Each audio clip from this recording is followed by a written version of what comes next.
So the book I read for my wider reading is Small Things Considered by Henry Petrosky. I chose this book. I didn't actually look out to pick this book for anything, but I just decided to, and I read through it, and I think after going through it, it's like a really good book for not just engineering, because I want to be an engineer, but not just engineering, but like for various things, like considering things that it shows and considering how it like relates some things, like some, how will I say, important skills of engineering to basic life. So I'll give the first example. It talks about how there's no perfect design, how everything you see in life, from the chair to a cup, a simple cup, from the door handle to even like the, okay, I drew this last time. You guys know the tripod things like that hold your pizza, from like the, yeah, exactly. So it shows how even a simple design, like really basic design like that, is really, really efficient in terms of engineering. So I'll first look at this, like something like this. It starts off with like talking about two people or three people, an engineer, an architect, and a designer, I think, something, yeah, someone of that nature, someone who is involved in design. And then the three people went like on a radio talk show, and they're talking about like how things have no perfect design, and then it starts off with, and then they have like phone calls on the radio, and then someone calls in and like, because they accept people to call and things like that, and someone calls, and then he says, oh, he notices something, the design of the pizza tripod. And this thing looks really basic, and you know it's definitely really cheap because it's like made of plastic, and like it's made of like, yeah, it's a really basic design. But like the purpose of this being made was just to avoid cardboard sticking on your pizza. But have you ever thought of like the fact how this thing is so shaped, like it's so perfectly shaped, you can like lay an egg on it, and like you could use it like for your egg crates or something like that. Also, someone else actually called in to say that she uses this little plastic thing as like a tray between her palettes for paint. So like she uses it like as a, yeah, you get what I mean, like something in between to hold it. And then you could see how efficient this thing was, despite what it originally was made for.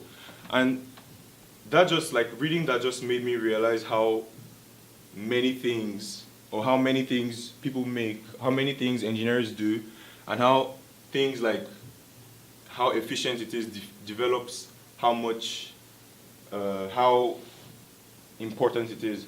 And then one thing about being an engineer is that in design, you don't just design based on, you don't design anyhow, like you don't think, I want to design a building, so you just design out of your mind.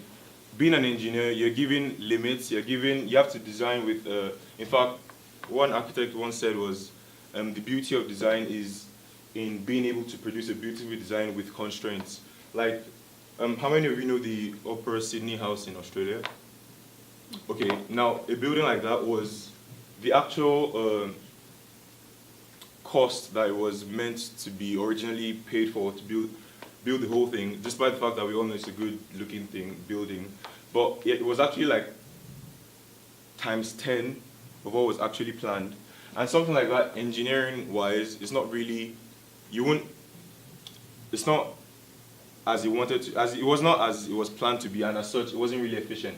But then as something like being able to design with constraints, as was said, is the beauty of design, is what makes engineering so beautiful in that sense.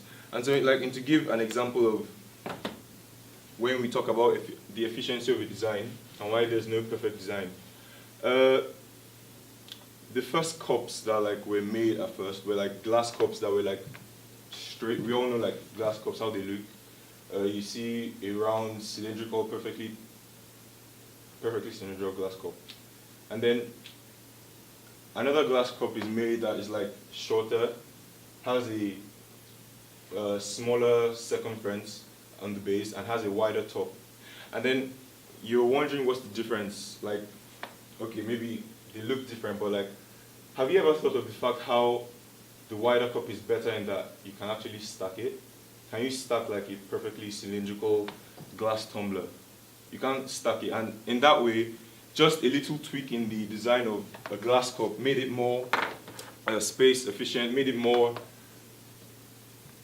balanced. You might think, how is it more balanced? If something is straight, I don't know how many of us here do physics, but if something is straight and if something is wider at the top and smaller at the bottom, not obviously too small, if you tilt this is less likely to fall than if you tilt this. How many of us agree? Not too small, yeah, exactly. So you can see how a little tweak in the design, like as that, made such a massive change in how this could be used and how this, like this, how that could be used. And now, you might say, okay, this is like a perfect design for a cup, but just changing this from glass to plastic, which is actually cheaper, you find out that plastic, like polystyrene cups like they carry less germs than plastic cups and than glass cups, and that's why you see that polystyrene cups are given maybe to like little children, or like is used more often now. Like I don't think there were polystyrene cups like back in the day, but yes, so that's an improvement on the design of cups, and in that being an improvement, that's why you see, like the iPhone 10 just came out, let's say last year.